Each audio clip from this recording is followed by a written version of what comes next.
Kalau kau nak kencit kat tempat aku punya pasukan. Okey, sorry. Saya nak kena daftar ke macam mana ni? Boleh terus sambung. Okay, so boleh mula sekarang. Boleh mula sekarang. Kereta mana nak naik ni? Saya prefer naik awan tu je. Naik- Punyalah besar ke nampak kereta aku letak dekat sini kau tak tengok memang awal. Manalah saya nampak. Sorry lah. Janganlah marah. Saya ni hujan mula-mula dah marah-marah. Awak nak bawa ke? Okey lah. Oh, saya bawa. Engkau yang bawa, hoi. Kau yang ujian, aku pula yang bawa. Okey. Sorry.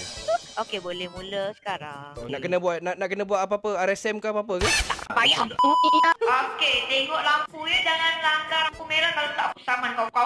Ya. Baik. Aku bom rumah kau. Okey, boleh belok kiri. Belok kiri, baik. Tak nampak. Ikutlah jalan tu. Oh, okey. Sorry. Tengok. Betul, tadi kata belok kiri, saya beloklah kiri tu. Awak kenapa? Takkanlah pergi straight lepas tu belok kiri. Manalah saya tahu. Slownya dia ni drive. Kan aku bawa laju-laju kan kau meninggal pula.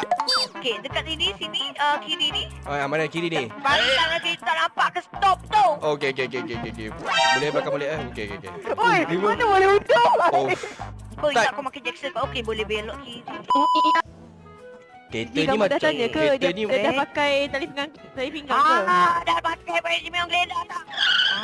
Okey, dekat persimpangan ni nanti Tak. belok kanan. Awak tanya saya apa tadi? Ada pakai seat belt ke? Awak ada mata ke? Awak tengok sekarang saya dah pakai ke belum? Aku Lain nak kali tengok kau terpelanting ke tak? pakai spek mata tu tolonglah. Aku nak hantar kau dekat kubur lagi. Puan, awak nak bawa saya pergi mana ni? Balik-balik jalan yang sama saya pening lah. Kau diam. Okey. Okey, straight dia. Okey, straight sampai awak nampak simpang belok kiri.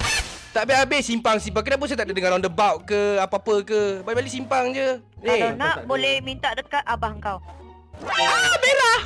Slow lah awak. Okey, Okey, belok sorry. kiri. Nanti belok kiri. Okey, belok kiri. Baik. Abah Zizi. Nak marah-marah nanti cepat tua kerepot nanti. Kau diam. Okey, ni straight. Okey. Puan. Rowek. Abang ni. Tanya. Cik. Berhenti. Turun. Turun, cik. Siapa yang bekerja sekarang? Cik, turun, cik. Siapa yang bekerja sekarang? Cik, ini walaupun bukan kereta JPJ, ini tetap JPJ. Berhenti, cik. Turun. Aku Cik. pakai rumah seorang-seorang nanti. Cik, turun, cik. Cik, turun, cik. Teruskan. Cik, turun. Cik, tunjuk IC, tunjuk lesen. Aku beri menu baju. Lain Oi, macam dia clothing. tinggal Cik, je. tunjuk lesen. Woi. Jangan tinggal aku, woi.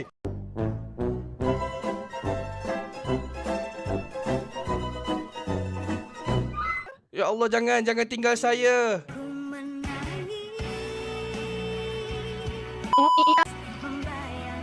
Aku penatlah macam ni. Aku langgar lah. Okey, sorry.